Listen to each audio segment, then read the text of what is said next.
Vamos lá, gente. A gente já falou um pouquinho sobre os métodos de alfabetização, que veio pedindo aí nesse edital de Itaguaí. E agora a gente vai ver como é que isso pode vir em questões e também dar mais uma fixada aí nos conteúdos e uma reforçada nos comentários. Vamos lá. Uma análise das mudanças conceituais e metodológicas ocorridas ao longo da história do ensino na língua escrita, no início da escolarização, revela que até os anos 80 o objetivo maior era a alfabetização, isto é, enfatizava-se fundamentalmente a aprendizagem do sistema convencional de escrita em torno do objetivo principal. Métodos de alfabetização alternaram-se em um movimento pendular, ora opção pelo princípio da síntese, segundo o qual a alfabetização deve partir das unidades menores da língua, dos fonemas, das sílabas, em direção às unidades maiores. A palavra, a frase ou texto. Ora, a opção pelo princípio da análise, segundo o qual a alfabetização deve, ao contrário, partir das unidades maiores e portadoras de sentido, a palavra, a frase e o texto, em direção às unidades menores. Então, aqui é um trechinho de um texto da Magda Soares, uma autora muito conhecida, utilizada, né, uma referência aí quando o assunto é alfabetização, e ela deu acima as definições, né, dos métodos sintéticos e dos métodos analíticos. E aqui a questão está pedindo para a gente relacionar cada método ao princípio que o orienta. Lá no enunciado, ela falou dos princípios que orientam a síntese e dos princípios que orientam a análise, que eu também já comentei no vídeo anterior a esse, você pode ir lá conferir. E aqui na questão é para nós relacionar. Mas aqui já está relacionado porque eu já gravei esse vídeo 3 vezes e aqui acabou ficando. Mas vamos lá.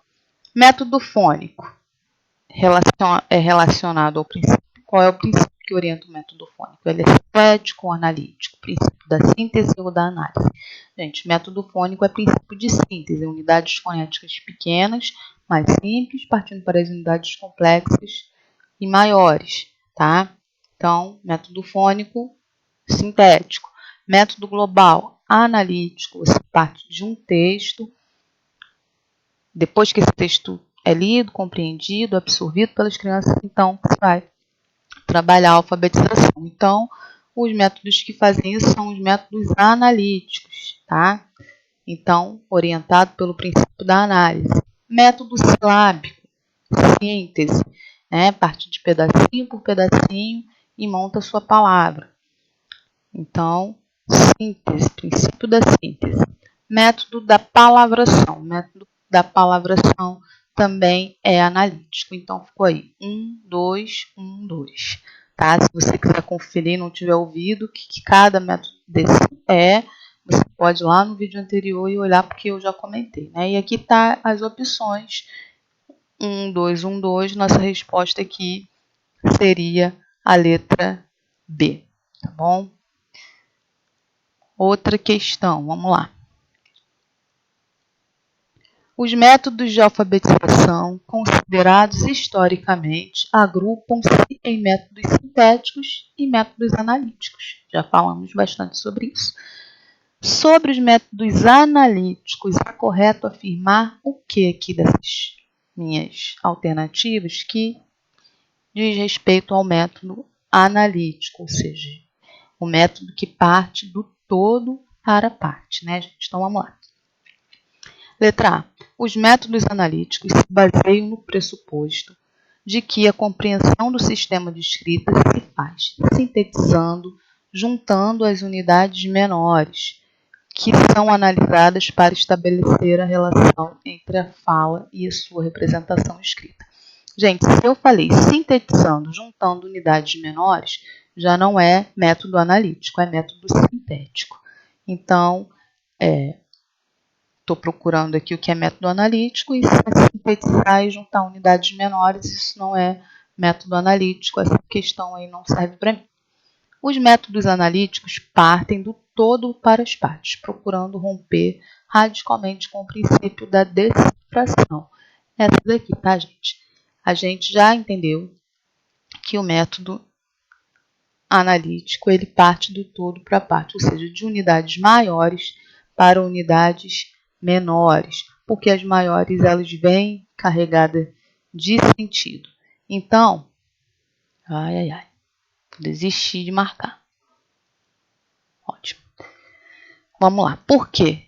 Métodos analíticos partem do todo para as partes. Ok, essa é a definição de métodos analíticos. E procuram romper radicalmente com o princípio da decifração. Também está ok. Por quê? O princípio da decifração ele é utilizado nos métodos sintéticos, onde você tem um enfoque em trabalhar a alfabetização a partir da codificação e decodificação dos códigos. É isso que os métodos sintéticos procuram fazer, procuram ensinar o aluno a decifrar o código da escrita. O método analítico não tem, a princípio, não é fundamentado nessa decifração. Ele é fundamentado em quê? Na significação, tá? No sentido. A criança vai aprender, o estudante vai aprender a ler, e a escrever, a compreender o sistema de escrita a partir do significado e do sentido que aquela escrita tem para ele, do uso do significado e do sentido. Então, o objetivo não é apenas a decifração, o objetivo principal não é a decifração, muito pelo contrário, eles até chegam a defender, alguns teóricos dos métodos analíticos, que essa ênfase na decifração pode até atrapalhar e atrasar e dificultar o processo de alfabetização, porque se faz isso de uma forma totalmente distanciada da realidade das crianças. Por exemplo, se você vai ensinar para uma criança a família do P, e aí vai lá na cartilha e está assim, o pato nada na lagoa. Mas daí você está, por exemplo, numa cidade, um centro urbano intenso, e aquela criança ela nunca viu um pato, nunca viu uma lagoa na vida, e aí você quer que ela decifre, que ela decodifique, que ela seja capaz de ler e de escrever o pato nadou na lagoa. Só que ela nunca viu um pato, nunca viu uma lagoa, então essa ênfase na decifração, que é base nos métodos sintéticos, acabam por favorecer o distanciamento do ensino e o significado. Então a criança acaba ficando talvez desmotivado ou até sem condições de aprender uma coisa que para ela não tem o menor sentido, tá? Então essa é uma das grandes críticas aos métodos sintéticos. Então essa é a nossa questão, tá? Essa é a nossa alternativa. Sim, os métodos analíticos partem do todo para a parte e sim, eles procuram romper radicalmente com o princípio da decifração, porque eles entendem que esse não é o caminho. Que o caminho não é a decifração, mas a significação. Nos métodos analíticos, propõe-se um distanciamento da situação do uso e do significado para a promoção de estratégias de análise de sistema de escrita. O que está errado aqui? Nos métodos analíticos não se propõe um distanciamento. A gente acabou de falar ali na alternativa acima. Esse distanciamento da situação de uso e do significado, ele é característico dos métodos sintéticos. No método analítico, isso vai ser parte, a situação de uso e o significado, ele é parte desse processo, desse método. Por exemplo, os métodos analíticos, eles são muito defendidos e usados pela pedagogia progressista, pelos teóricos progressistas, porque eles dão a oportunidade de que se trabalhe a partir de situações de uso e do significado que a palavra, a frase e o texto têm para os alunos. Então, o método analítico ele também é o que mais responde às teorias e ao pensamento socioconstrutivista. Então, se a gente tem uma pedagogia progressista onde os teóricos socioconstrutivistas é que a fundamentam. Então, você vai ter uma atenção para os métodos analíticos no momento que eles oportunizam essa conexão, né, do contexto histórico, social daquele aluno, ou seja, do significado que as palavras e os nomes das coisas, e os textos e as frases têm para ele no seu dia a dia.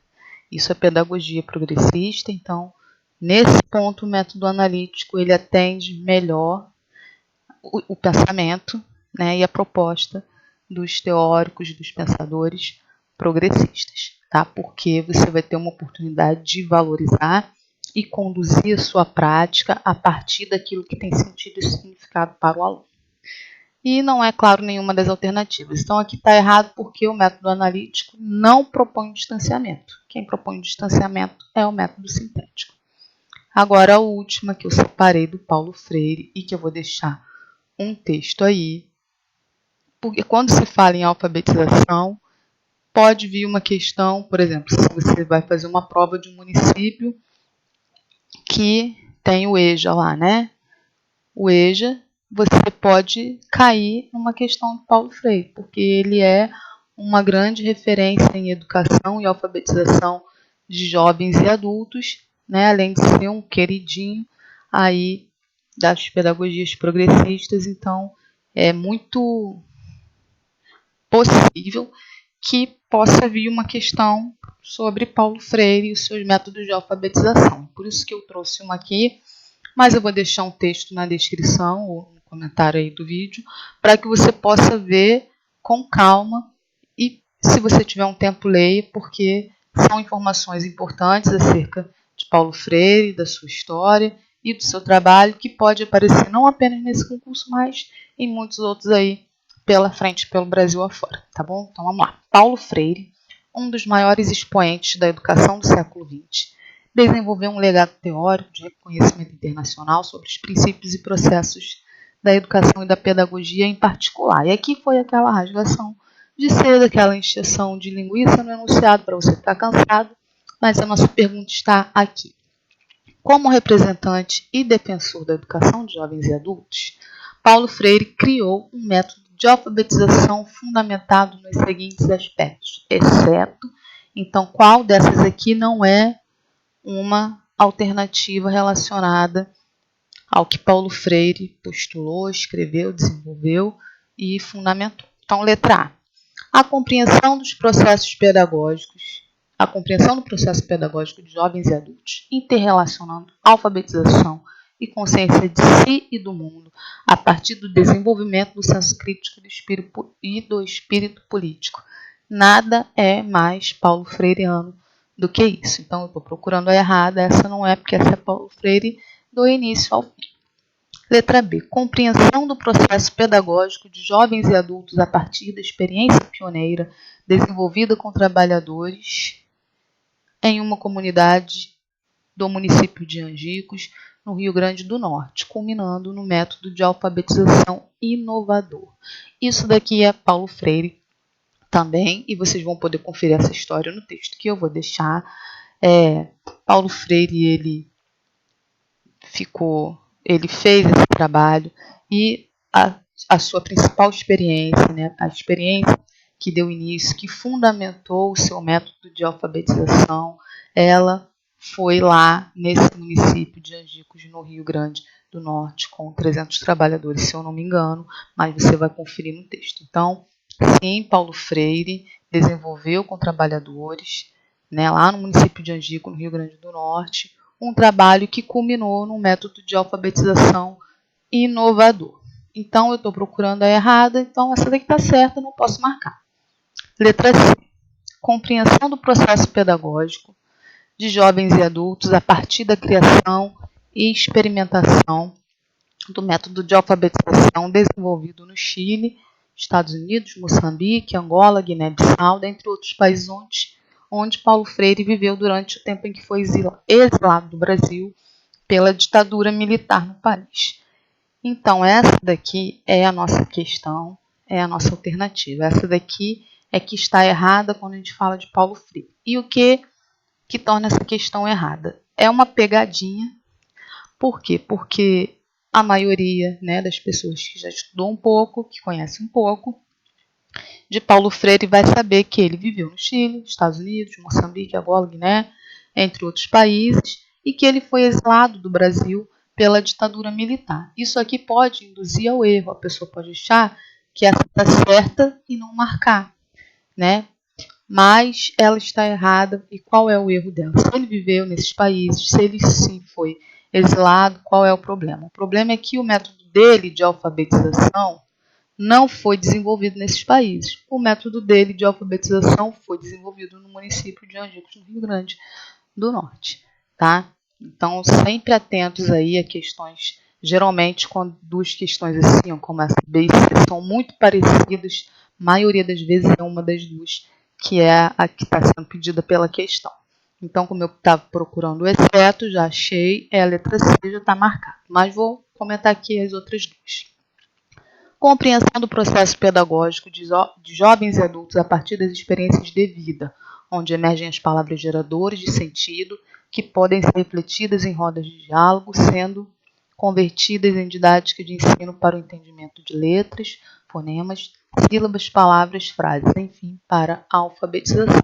Isso daqui também, gente, é muito Paulo Freire. Isso aqui é uma definição do método de alfabetização do Paulo Freire. Então, ele, ali numa roda de conversa, numa roda de diálogo, né, ele falava sobre tudo com as pessoas e dessas conversas ele retirava as palavras geradoras, palavras que tinham sentido, que tinham significado, e utilizava essas palavras no ensino da língua escrita, tá? Então, letra E, compreensão do processo pedagógico de jovens e adultos, fundado no princípio do diálogo, como filosofia prática para a mediação pedagógica, posicionando professor e aluno na mesma dimensão de aprendizagem. Ou seja, o professor ensina tanto quanto aprende com o aluno, porque todos sabem algo que pode socializar e fortalecer o debate sobre os conteúdos da aprendizagem. Isso daqui também é muito Paulo Freire, gente, né? É a famosa dimensão dialógica, né? A prática do diálogo, aquela conversa, aquela educação onde o professor ele não é um transmissor, uma grande autoridade, um detentor de todos os saberes, e os pobres dos alunos estão ali ignorantes, precisando, necessitando de todo aquele conhecimento poderoso que o professor tem a oferecer. Na educação de Paulo Freire, a dimensão da aprendizagem é a roda de conversa, o diálogo, não existe essa hierarquia, essa autoridade, os professores e os alunos estão em pé de igualdade, todos têm algo a oferecer ao outro, né? Tanto o professor ele vai aprender com o aluno, e quanto ele vai ensinar, e assim se dá o processo de ensino-aprendizagem, né? O professor ele é um mediador e não um transmissor de conhecimento. E ele não está acima do aluno, muito pelo contrário, são iguais, e ambos devem falar, e ambos devem ouvir, e ambos devem aprender, e ambos devem ensinar, tá bom? Então, essas foram as 3 questões que eu separei. Eu vou deixar o texto lá no comentário ou na descrição para vocês. Espero que tenha ficado melhor o som. Eu acho que eu consegui resolver, porque eu vim aqui fazer, né, em outro lugar, porque no celular está ficando muito baixinho. Eu peço desculpa mais uma vez pelos vídeos que ficaram muito baixos aí. Eu agradeço a sua paciência até aqui, o seu like. Agradeço a todos que vêm nos comentários sempre agradecendo e dando aquele feedback positivo, aqueles que sempre também vêm dando aquele toque sobre o que eu posso melhorar, né? Vou deixar também na descrição os links das minhas redes sociais, para vocês possam me achar no Instagram e no Facebook. Quarta-feira vai ter desafio lá no Instagram e no Facebook, então me encontra lá, me segue, e aí aqui eu vou pedir o seu like e a sua inscrição, né, para que você não perca, e amanhã a gente vai para o outro tópico do edital de Itaguaí, tá bom? Um abraço, muito obrigada, até amanhã.